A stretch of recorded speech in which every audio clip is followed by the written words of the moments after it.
Bienvenue chers téléspectateurs à cette édition dont voici d'abord les titres. Certains habitants du nord de la capitale économique de Bujumbura déplorent qu'ils n'arrivent pas à nourrir leur famille et à gagner de l'argent malgré les efforts fournis. Ils affirment que la pénurie du carburant a empiré leur situation. Il sera difficile pour le Burundi de relever le niveau de vie de la population tant que le pays reste faible tant en matière d'importation qu'en ce qui concerne les exportations telles que le président de la République s'était assigné lors de son investiture en 2020. Voilà le sommaire, tout de suite les détails.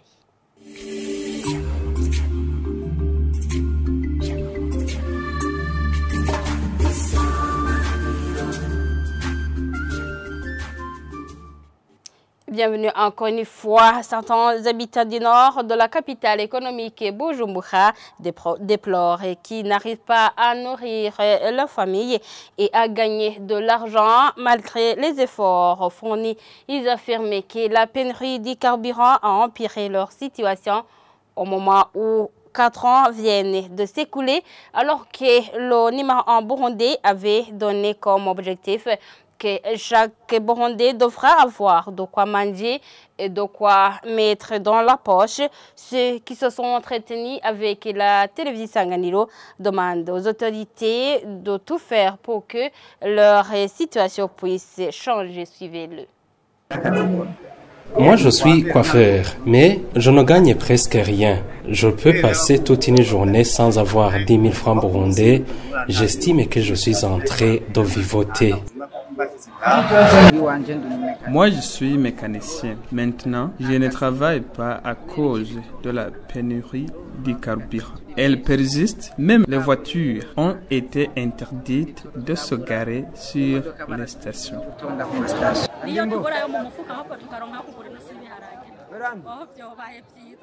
L'idéal pour nous serait qu'on manque d'argent de poche, mais pas d'argent pour acheter un demi-kilo de haricots, parce que le mieux pour nous serait d'avoir à manger. Ce qui importe pour nous les citoyens, c'est d'avoir à manger quotidiennement. C'est un problème car mes enfants ont faim et je suis assise ici, je peux rentrer sans avoir gagné même 1000 francs et du coup, ils dorment sans avoir rien mangé. C'est vraiment pas facile pour nous qui sommes parents. Même le loyer a augmenté, c'est déplorable.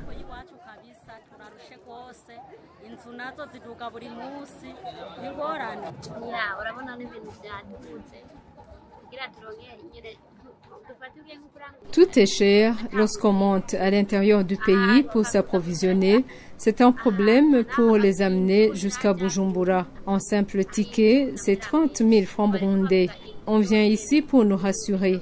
Tout cela vient s'ajouter au loyer. Maintenant, nous payons 100 000 francs ou 120 000. Nous attendons l'intervention divine. Pour que mon enfant puisse manger, je dois fournir tant d'efforts.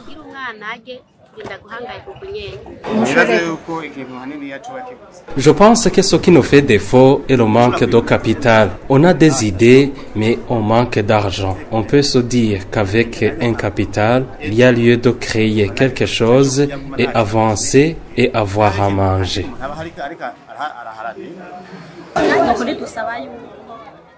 On demande à ce que le carburant soit disponibilisé dans tout le pays. Moi, je me réveille à 3 heures du matin et je marche à pied jusqu'au marché chez Sion. Et je peux arriver là et ne rien trouver de ce que je cherche. C'est vraiment un problème. Que les autorités fassent tout pour que le carburant soit disponibilisé et que le prix des denrées alimentaires soit diminué pour que nous puissions les acheter. Il sera difficile pour le Burundi de relever le niveau de vie de la population tant que le pays reste faible tant en matière d'importation qu'en ce qui concerne les exportations telles que le président de la République s'était assigné lors de son investiture en 2020.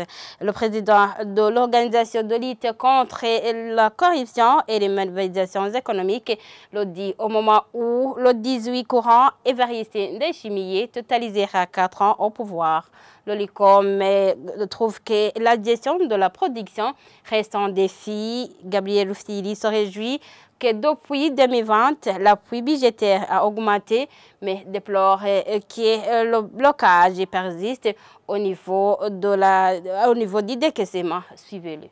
Dans une telle période, on peut constater que l'inflation est maîtrisée parce qu'il y a eu de la récolte. Mais comme nous n'avons pas de mécanismes de protection de la récolte, souvent la récolte soit elle est dilapidée, soit elle est pourrie parce qu'elle n'est pas bien conservée. Avec la réunion que le Premier ministre a tenue à Ngozi récemment, il a été constaté qu'il y a eu de la surproduction, mais les gestionnaires n'ont pas été à mesure de cadrer toute la production.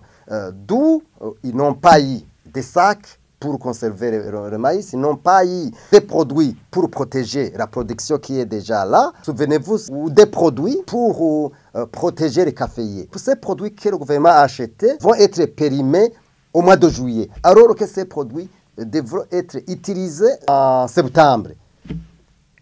Là, on peut se poser une question.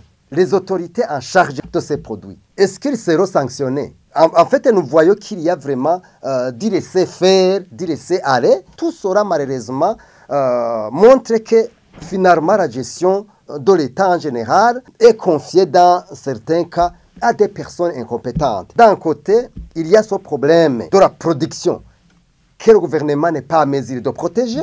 De l'autre côté, il y a ce problème d'importation parce qu'on n'a pas les devises pour importer. C'est pour cette raison, par ailleurs, que vous constatez que la pénurie des matières premières, par exemple pour fabriquer les boissons de Braroudi, pour importer les médicaments, Donc, en fait, toutes les sociétés, toutes les industries que nous avons au Burundi, qui demandent de la matière première importée, souffrent actuellement. Le président de l'OLICOM appelle les mandataires à cesser de faire le commerce car cela a déjà eu des fâcheuses répercussions sur la vie des citoyens ordinaires.